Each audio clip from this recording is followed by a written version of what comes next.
ലോക സമാധാനത്തിന് വേണ്ടിയാണ് ഞാൻ ഇതെല്ലാം ചെയ്യുന്നത്. 148 കുരുന്നുകൾ പഠിക്കുന്ന വിദ്യാലയത്തിലേക്ക് ബോംബെറിഞ്ഞ് തകർത്ത ശേഷം ഡൊണാൾഡ് ട്രംപ് വിളിച്ചു പറയുന്ന ന്യായീകരണമാണ് ഇത്. ലോക സമാധാനത്തിന്റെ പേരും പറഞ്ഞ് ചോരപ്പുഴ ഒഴുക്കുന്ന അമേരിക്കൻ ഭരണകൂടത്തിന്റെ ഇരട്ടത്താപ്പ് ഇന്ന് ലോകത്തിന് മുന്നിൽ ഒരിക്കൽ കൂടി വെളിപ്പെട്ടിരിക്കുന്നു. ഗസയിൽ കുഞ്ഞുങ്ങളെ കൊന്നൊടുക്കി സമാധാനം വിരിയിച്ചെന്ന് അവകാശപ്പെട്ട ട്രംപിന് ഇപ്പോൾ ഇറാനും ഒരു ഇര മാത്രമാണ്. പക്ഷെ ഇത്തവണ കണക്കുകൂട്ടലുകൾ അത്രയും തെറ്റുകയും ചെയ്യുന്നുണ്ട്. അമേരിക്കയുടെ 27 സൈനിക താവളങ്ങളാണ് ഇതിനോടകം ഇറാൻ തകർത്തെറിഞ്ഞത്. ഇറാഖ്, സിറിയ, അഫ്ഗാനിസ്ഥാൻ, ഇറാൻ ഈ രാജ്യങ്ങളുടെ പട്ടിക നോക്കിയാൽ മതി.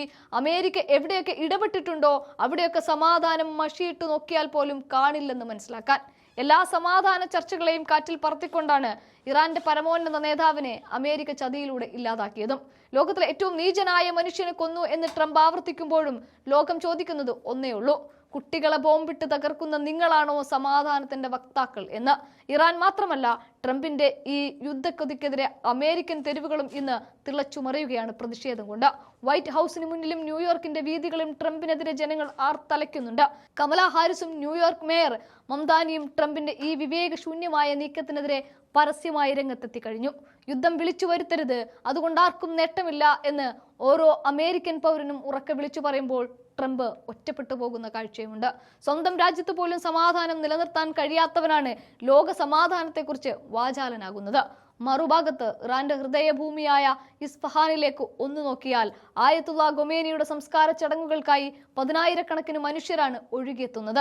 ഏത് നിമിഷവും ഒരു അമേരിക്കൻ ബോംബ് തങ്ങളുടെ തലയിൽ വീഴാമെന്നറിഞ്ഞിട്ടും മരണം തൊട്ടടുത്ത് നിൽക്കുമ്പോഴും പ്രാർത്ഥനയോടെ കണ്ണീരോടെ ആ ജനത ഒത്തുകൂടുന്നുണ്ടെങ്കിൽ അതിനർത്ഥം ഒന്നേ ഉള്ളൂ: 9 കോടി വരുന്ന ഇറാനിയൻ ജനത അമേരിക്കക്കെതിരെ ഒരു കരിങ്കല്ല് പോലെ ഉറച്ചു നിൽക്കുമെന്ന്.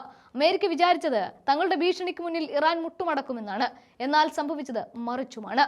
തങ്ങളുടെ നേതാവിനെ ഇല്ലാതാക്കിയവർക്ക് ഇറാൻ നൽകിയ മറുപടി അതിശക്തമായിരുന്നു. അമേരിക്കൻ അഹങ്കാരത്തിന്റെ അടയാളങ്ങളായ 27 സൈനിക താവളങ്ങളിലേക്ക് ഇതിനോടകം ഇറാന്റെ മിസൈലുകൾ പതിച്ചു കഴിഞ്ഞിട്ടുണ്ട്. അമേരിക്കയുടെ ഉരുക്കുകോട്ടകൾ ഓരോന്നായി തകരുന്നു എന്നും പറയുന്നു. ഇത് വെറുമൊരു ആക്രമണമല്ല, പതിറ്റാണ്ടുകളായി അമേരിക്ക നടത്തുന്ന പീഡനങ്ങൾക്കെതിരെയുള്ള ജനരോക്ഷമാണ്, ആത്മരോഷമാണ് എന്നാണ് ഇറാനിയൻ സൈന്യം പറയുന്നത്. ബാക്കി കാത്തിരുന്ന് കാണാം.